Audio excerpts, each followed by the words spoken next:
ainda ali. É um negócio bizarro. Segundo o Globoesporte.com, o São Paulo não tem interesse e não deve renovar o contrato do zagueiro Rafael Tolói. A diretoria do São Paulo não procurou o staff do jogador para renovar o contrato. Tolói que tem contrato até o final do ano. A ideia é que no final da temporada, o Tolói dê lugar ao Isaac, jovem zagueiro que se destacou no vice-campeonato da Copinha deste ano.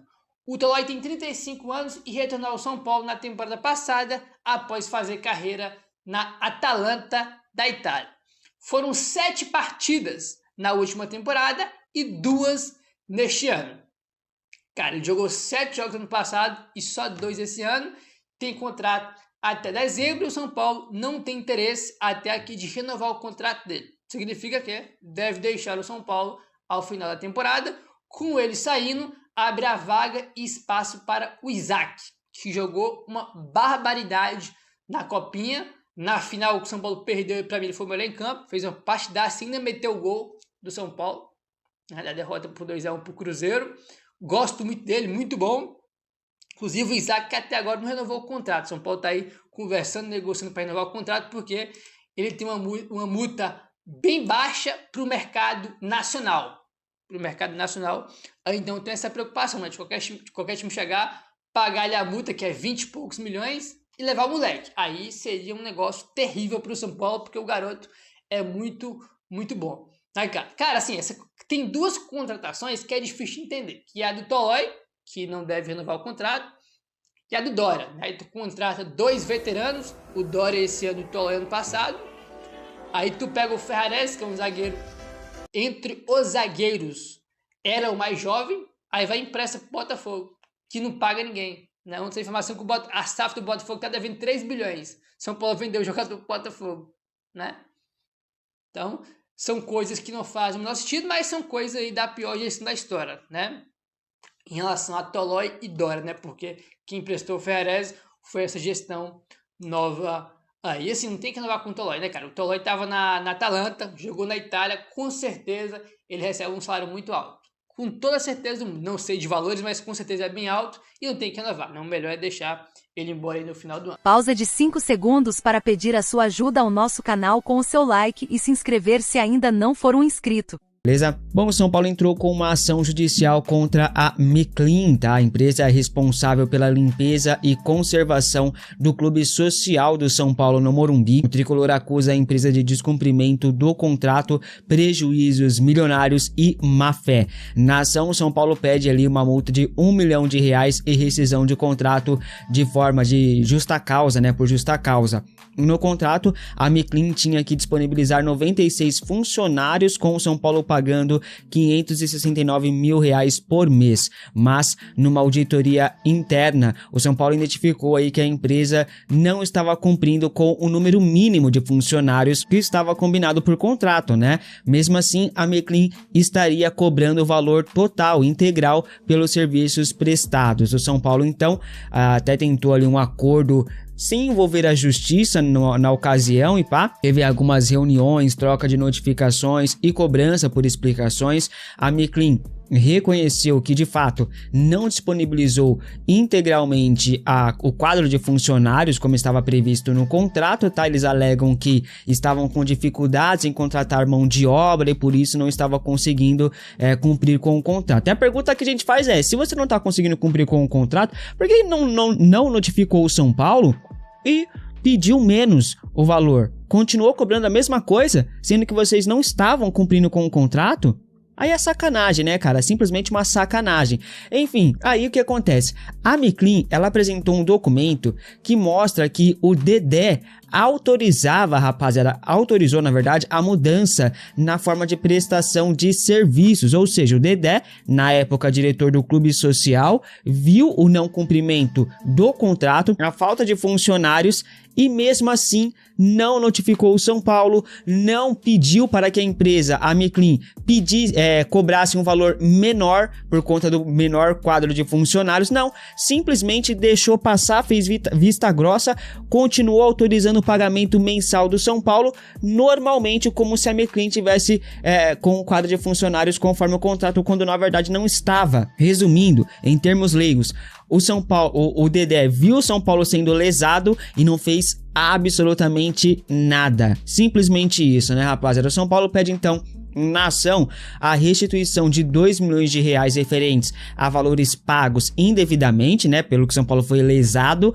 além do pagamento de 615 mil reais pela rescisão contratual por justa causa. A gestão Casares realmente saqueou o São Paulo de todas as formas possíveis, rapaziada, seja em escândalo de camarote, seja com contratos nebulosos, seja com vista grossa também. E o São Paulo conheceu ontem seu adversário na Copa do Brasil. O tricolor encara o Juventude na quinta fase da competição, jogos de ida e volta, 2 milhões de reais já garantidos aí nos cofres do tricolor somente pela participação, caso se classifique, e embolsa mais 3 milhões de reais, mas o São Paulo pode embolsar ainda mais grana no jogo contra o próprio Juventude, isso porque o tricolor tem 2 jogadores sob contrato, que estão ali emprestados ao Juventude.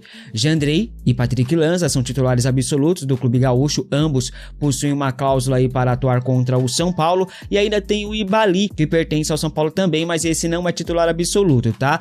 Cada multa rescisória é na casa dos 1 milhão de reais para que eles possam ali, na verdade nem é multa rescisória, né? É multa para atuar contra o São Paulo, cada um possui multa aí de 1 milhão de reais, tá, rapaziada? O volante senegalês pode ser relacionado e tal, mas eu acho bem difícil, tá, rapaziada? Se o São Paulo, se o Juventude, na verdade, quiser usar os 3 jogadores, terá que pagar cerca de 3 milhões de reais ao São Paulo. Isso numa partida, tá? Porque se for para 2 partidas, o São Paulo pode bolsar 6. Vamos fazer a conta aqui. 1 milhão de reais a multa para que eles possam jogar contra o São Paulo, cada um. Então, se os 3 jogarem, 3 milhões de reais no jogo de ida, por exemplo. Se jogarem ida e volta, serão 6 milhões de reais, mais 1 milhão para cada jogo, né, rapaz? Então 2 milhões pelos 2 jogos, então vai dar 6 milhões de reais. Acho que deu para entender bem, né? Mas a conta é bem simples, rapaz. É 1 milhão para cada jogador atuar em uma partida contra o São Paulo. Se atuarem os 2 jogos, os 3 jogadores, 6 milhões de reais. Agora, se atuarem aí é 1 milhão para cada jogador que atuar. Dificilmente o Juventude vai fazer pagar essa multa para os 3 jogadores. A tendência é que o Jandrei atue os 2 jogos. Então, 2 milhões de reais aí nos cofres do tricolor, praticamente garantido. Agora, Ibali e Patrick Lanza ainda é uma dúvida se eles vão ou não jogar, mas São Paulo pode bolsar uma boa grana aí, não só com premiação, mas também com essas multas. Tomara que o Juventude pague logo. E a renovação de contrato de Lucas Moura no São Paulo segue uma incógnita, tá? As conversas aí só irão ser retomadas após a Copa do Mundo. O próprio Lucas pediu um tempo para pensar, para reavaliar e ver como que vai fazer aí pro seu futuro. Enquanto isso, o Lucas segue despertando interesse no mercado do exterior. Clubes da Arábia Saudita e da Major League Soccer dos Estados Unidos estão de olho no atacante são paulino. O Al Ahly demonstrou interesse na contratação de Lucas Moura. Ainda não tem proposta na mesa, mas já houve uma sondagem. O Lucas receberia um aumento salarial em relação ao contrato que recebe hoje pelo São Paulo, mais um contrato de 2 temporadas, de acordo com o influenciador Barbudo Tricolor. A Major League Soccer dos Estados Unidos também é uma possibilidade, né, um possível destino para Lucas Moura jogar na próxima temporada. Inclusive, antes dele voltar ao São Paulo em 2023, ele estava praticamente fechado com o clube da MLS, né, mas acabou mudando de ideia e voltou para o São Paulo. Quando estava em vias de renovação com o São Paulo no final de 2023, né, também teve propostas da MLS e acabou recusando mais uma vez. Dessa vez, Lucas cogita fortemente a jogar nos Estados Unidos, principalmente, né, não renovando assim o seu contrato com o São Paulo. A questão física é o principal fator para que Lucas repense a continuidade no clube do Morumbi, ainda mais pela intensidade dos jogos, calendário apertado no futebol brasileiro, é algo que realmente dificulta. Até o momento não há proposta na mesa por Lucas, como eu falei para vocês, mas no meio do ano pode começar a pipocar ali sondagens e propostas pelo atacante, tá? Você renovaria o contrato de Lucas Moura ou é a favor da saída do jogador no final do contrato, ou vendendo no meio do ano também, quem sabe? Comente aqui abaixo a sua opinião. No meio do ano, inclusive, Lucas poderá assinar um pré-contrato de graça com qualquer clube. E o nome de Casemiro voltou a ser ligado ao São Paulo no noticiário do Tricolor, né? Isso acontece por conta de uma nova sondagem que o clube do Morumbi teria feito, tá? Segundo o portal RTI Sport, o São Paulo consultou novamente a situação de Casemiro. Agora, dessa vez, quem fez a a ligação para Casemiro foi o Rafinha, gerente esportivo do tricolor. Outrora, um jogador do elenco tinha mandado mensagem pro Casemiro, né, rapaziada? Dizem que é o Lucas Moura, agora quem procurou o volante do Manchester United foi o Rafinha. Contudo, a resposta de Casemiro segue a mesma da anterior. Casemiro deixou bem claro que vai priorizar ali a permanência no futebol europeu no exterior, deixando de lado a possibilidade de um retorno agora ao futebol brasileiro. Inclusive, o Casemiro vive uma excelente fase no Manchester United neste momento. Já estão falando até em reviravolta de Casemiro no Old Trafford. É isso mesmo. Rapaziada, Casemiro, que já teve a despedida confirmada no United, pode acabar permanecendo no clube inglês. A renovação de Casemiro com o Manchester United está ganhando cada vez mais força. Isso após a chegada do novo treinador, que é o Carrick, se eu não estiver enganado, que jogou demais no Manchester United, foi um grande volante também, entende muito bem da função e tá muito bem no Manchester United. Desde que o Carrick chegou, o Casemiro cresceu muito de rendimento. Ele, o Matheus Cunha, né? É um outro Manchester United. O Casemiro está se beneficiando em relação a isso.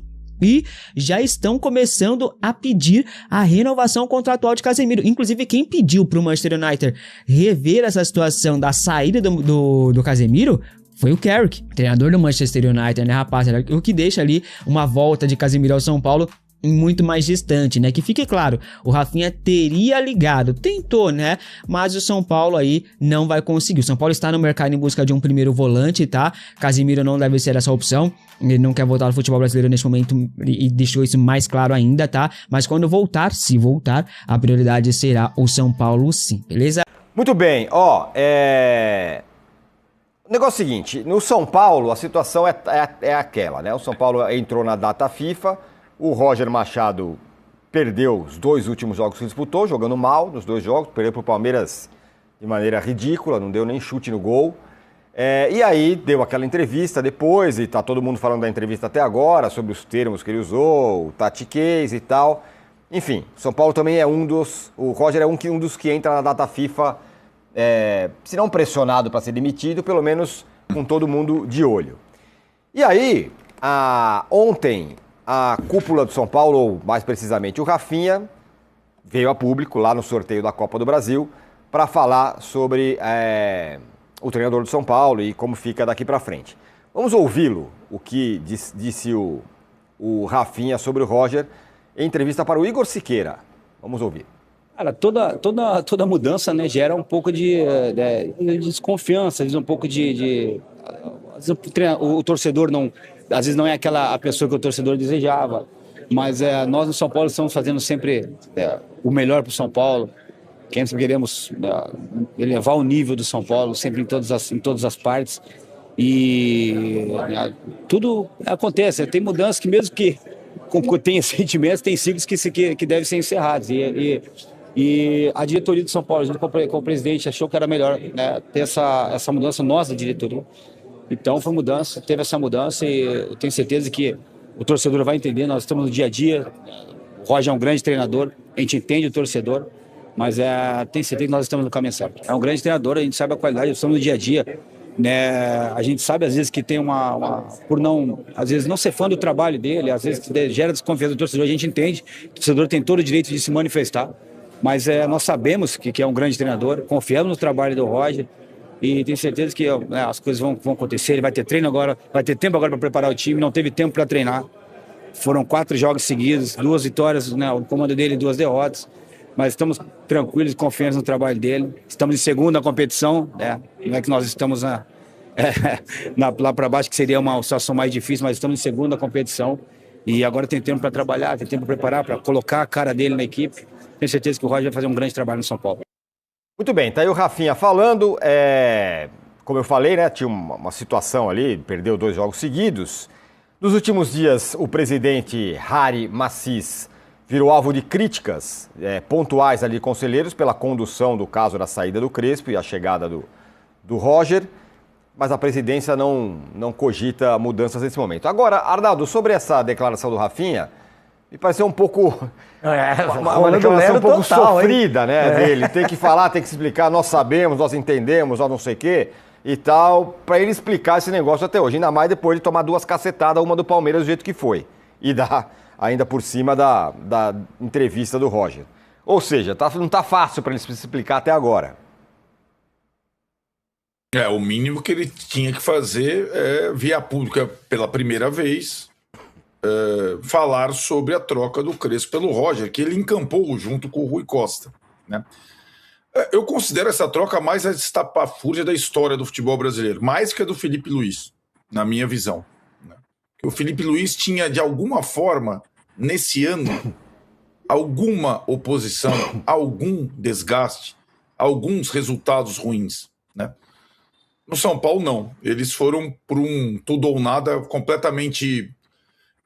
e assim, um tudo ou nada em que a gente entende o torcedor são paulino, diz o Rafinha. Nenhum torcedor são paulino queria a saída do Crespo. Nenhum. Então, quando você banca uma troca dessa, você vai ter que sustentar no discurso, na prática, no dia a dia. Essa impressão, Tironi, de que o Rafinha se refere aos dias de treino que o Roger terá para implantar as suas ideias e mostrar que é um grande treinador de dia a dia, é uma grande falácia, na minha opinião, né? Ele tem 6 dias de treino, São Paulo se reapresenta só amanhã, e 18 jogos em 2 meses. Treinador no Brasil, ele prepara para jogo, recupera e prepara para o jogo seguinte. Treinador no Brasil não treina. Não tem treinamento. Não existe isso, né? E o Crespo era um ótimo treinador de jogos. Então o Roger vai ter que ser um ótimo treinador de jogos, senão ele não continua.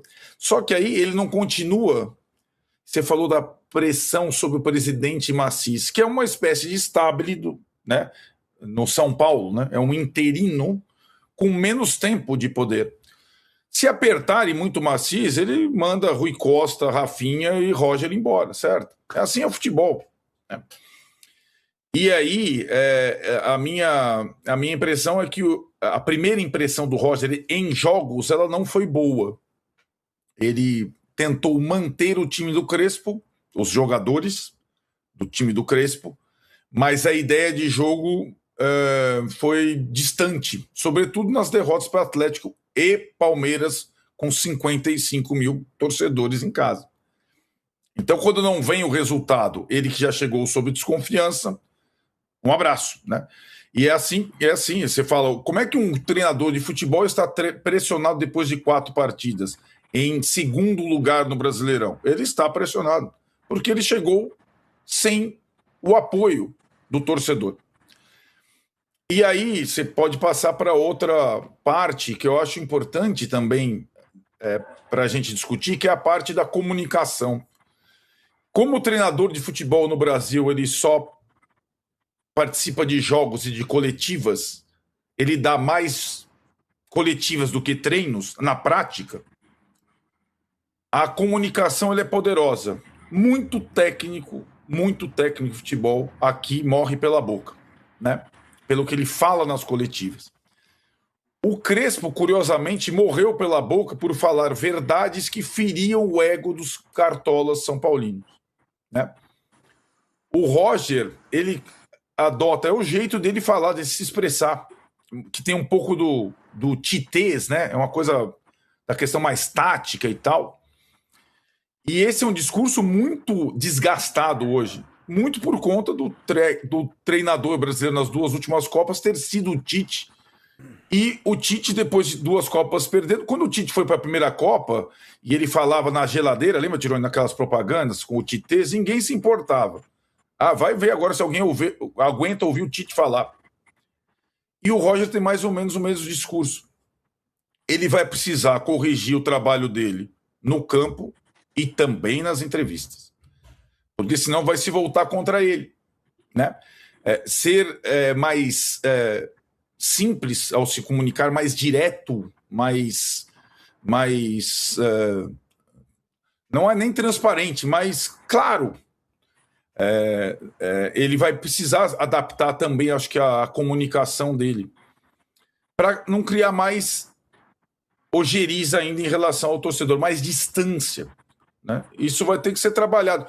Eu fosse hoje profissional da comunicação de um clube de futebol, e tem vários, era uma das primeiras coisas que eu cuidaria, sabendo como é a minha comunidade, é da comunicação do treinador. Ele é a pessoa que mais fala pelo clube, com tantos jogos que a gente tem, né?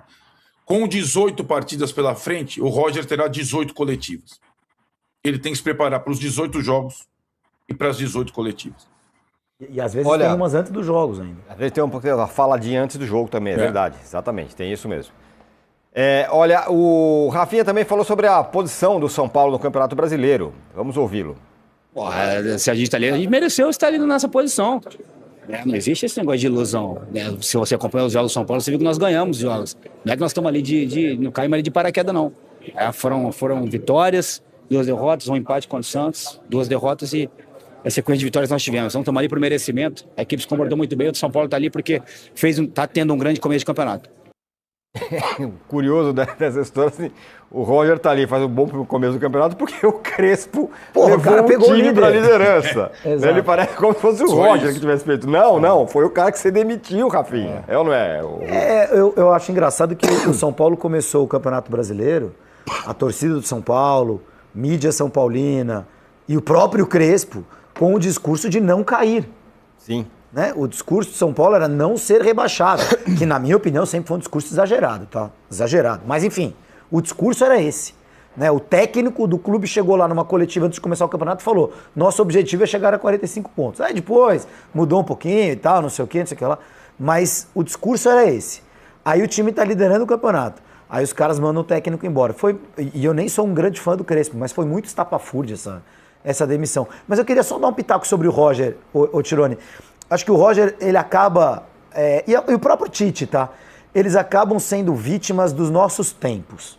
Assim, esse treinador professoral, o Parreira era assim, mas acho que ele tinha uma comunicação, também já com uma certa idade e tal, né?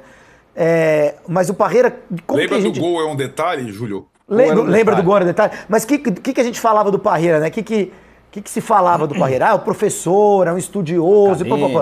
Esses caras, eles conversavam com a gente, com jornalistas que cobriam os clubes, ali na beira do campo. E o Roger podia falar do... Como é que era lá? Gatilho da bola parada. O gatilho atrás do pé trocado da ponta esquerda, não sei o quê. O cara ia falar isso com o Tironi ali na grade, ali no CT, explicando o que ele estava fazendo com o time dele, etc. E aí o jornalista ia traduzir isso para o público. Ia falar pro olha, o cara, esse técnico, tá fazendo isso por causa daquilo. Nós fazíamos o papel da comunicação, digamos assim. Hoje não existe mais jornalista, tá proibido de entrar no clube. Inclusive, o torcedor de futebol que bate palma pros dirigentes, que fecham as portas na cara da imprensa, porque só querem criar crise, etc e tal. Parabéns, viu? Parabéns pra vocês. Mas enfim, os jornalistas estão proibidos de entrar nos clubes de futebol. Então o treinador, ele fala diretamente com o público, digamos assim, né? O jornalista nada mais é do que o cara que faz a pergunta ali, quando é jornalista, hein? Muitas vezes, hoje em dia, é torcedor ali com suas páginas e etc. E tem treinador que tem mais dificuldade para conseguir ser direto, falar essa linguagem tão popular. O Renato Gaúcho, recentemente, agora eu não lembro onde ele estava, não lembro se era no próprio Flamengo, o Rodrigo pode ajudar. Mas ele chegou numa coletiva e falou assim, não vou explicar nada aqui que vocês não vão entender também e tal. Então o Renato manda essa, eu não vou explicar nada que vocês não vão entender. O Roger tenta explicar. Quando ele tenta explicar, a gente debocha. A gente vai entrar no deboche? Porra, a gatilho do não sei das quantas. O cara tá tentando explicar, tecnicamente. Então ele vai tentar fazer o quê? 2 coletivas? Uma coletiva para quem é do universo do futebol, uma coletiva pro torcedor que quer só ouvir o time joga bem, o time joga mal. Complicada essa situação. É complicada mesmo. Mas acho que tem um meio do caminho, né? Ele pode ver ele falar o gatilho invertido do pé trocado, do canhoto. Como eu disse, eles são vítimas dos tempos atuais. Não é possível que ele não sabe o que significa isso em palavras mais simples. Mas diga lá, Rodrigo.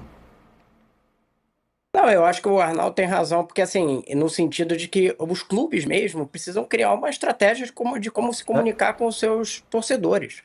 Já que teve isso, o processo que o Júlio citou, que não é mais feito diretamente, a gente não tem mais acesso para bater papo e depois traduzir o que o cara fala, Aquilo ali são declarações oficiais dos clubes, essas coletivas. São as declarações mais importantes. Às vezes o cara fala assim, não, o presidente só que fala. Não, o técnico é o principal representante, como disse o Arnaldo. E aí o clube precisa criar uma estratégia para isso, para o treinador se comunicar melhor. Eu vou dar um exemplo aqui. O Felipe deu aquela entrevista desastrosa sobre a história do Vinícius Júnior. Faltou alguém dizer para ele, falou assim, o Vinícius é um jogador super importante para o Flamengo, a história do racismo é uma pauta importante para o Flamengo, porque a maior parte da torcida do Flamengo é preta, e então a gente precisa se comunicar direito aqui sobre um fato importante.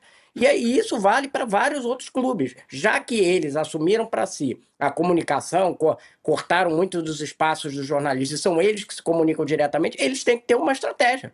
E essa estratégia envolve virar para o treinador e falar assim, Roger, legal, eu entendi o que você falou, mas a maior parte das pessoas que estão do outro lado não entendeu. Então você precisa se comunicar de outra forma, melhor, porque se está causando ruído, como causava o Tite, e causa problema na torcida, tem uma velha regra da comunicação que é, o problema nunca é de quem está recebendo a mensagem. Quer dizer, na média, se a maioria das pessoas recebeu mal aquela mensagem, o problema é do emissor, tá? Não dá para você virar e falar assim, não, o cara não está entendendo o problema dele. Bom, se é dessa forma que você quer pensar, você não vai se comunicar com a maior parte da sua torcida. Então, os clubes precisam, no geral, criar uma estratégia para essas coisas e até treinar os seus treinadores sobre a forma como eles se comunicam. Não é para eles soar falso, é para ele soar autêntico. A gente citou aqui o Rogério, eu acho que é o contrário, o Rogério foi melhorando muito, inclusive me parece uma pessoa melhor hoje do que ele era antes, porque hoje ele é sincero, você sente autenticidade nas coisas que ele fala. Eu achei ótima a declaração dele, ele falou assim, pô, realmente estão perdendo um monte de pênalti, não vou ser eu que vou bater porque eu tô gordo. Antigamente eu via as entrevistas da época que o Rogério era jogador e ele era, sabe, falava meio empolado, eu sempre estava pensando qual que era a melhor coisa para ele. Hoje eu acho que ele se comunica bem como técnico. Ele aprendeu isso, né? Como pessoa mesmo, eu acho que ele cresceu, foi aprendendo as coisas. Mas tem gente que não tem isso naturalmente. E os que não têm precisam ser ajudados pelos clubes. Ô Danilo, o Fábio Costa aqui fala assim, a entrevista do Caleri foi muito pior que a do Roger, completamente divorciada do que aconteceu no campo. De fato, né? Falou que o Palmeiras só fez um negócio lá, chutou no gol e jogou como sempre jogou, o fato é que ganhou de novo. Mas só que pelo menos as coisas que o Caleri, você pode não concordar, mas pelo menos você entendeu o que o Caleri falou, né? Eu achei isso. É uma opinião também me parece divorciada da verdade, mas pelo menos você consegue compreender. Agora, o ponto que eu ia colocar para você é sobre o Rafinha, porque não vai ter muita saída. A partir de agora, aliás, desde a ideia de trocar de técnico, vai ser com ele. Onde quer que ele apareça, vão perguntar para ele, pro Rui Costa, pro Macis, cada coisa que acontecer. E nessa primeira aparição aí, ele me pareceu desconfortável para tentar explicar as coisas. Eu tô aqui pensando desde da primeira parte da entrevista que a gente exibiu, quando ele fala assim, não, o Roger vai ficar, não, a gente tá em segundo, não é que a gente tá lá, e depois ele fala, não estamos por acaso, na hora que ele falou, a gente tá em segundo, eu pensei, pô, mas você mandou o Crespo embora quando ele tava como? Primeiro. Né? Então assim, não faz muito sentido a explicação do lugar que ele está na tabela, para poder justificar a permanência do Roger ou não, é muito mais por acreditar no trabalho. Acho que não preciso muito falar sobre como que foi estapafúrdia essa demissão do Crespo, né? O Arnaldo já falou bastante sobre. E aí o Rafinha vai ficar sendo pressionado por isso. Eu, particularmente, vejo essas entrevistas, ainda não consigo ver o Rafinha como dirigente. Ele parece mais que está num vestiário tentando motivar do que tendo algum planejamento, do que se colocando como um gerente esportivo de fato, o que pode até ser razoavelmente normal pelo tempo que ele tem ali de cargo, que é pouco, mas idealmente ele deveria ter tido uma preparação melhor para poder assumir essa posição, para poder estar onde está. A gente sabe que no futebol brasileiro muitas vezes não é assim, né? Muitas vezes o cara que assume ali, ele tem outras funções que não de um gerente propriamente dito. Então vamos ver como vai ser o trabalho do Rafinha. E só para dar meu pitaco sobre o Roger, eu tô com você, Tironi, quando você diz do meio termo. Dá para você explicar as coisas sem necessariamente usar todos aqueles termos, né? E aí junta com isso o fato de ter perdido. Porque quando o Tite estava na boa na seleção, e você usou bem o exemplo, pô, era legal pra caramba, olha o Tite, olha o Titês, era pauta, era meme positivo. Não era um meme pra tirar sarro. Quando você está na baixa, obviamente que isso vai virar um problema. Eu acabei de receber aqui um meme do Roger. Acabei desse momento. O meme é: o Abel Ferreira, bom dia. Dorival Júnior, bom dia. Roger Machado. A manifestação matinal de cumprimento se estabelece como um gesto protocolar de alinhamento interpessoal.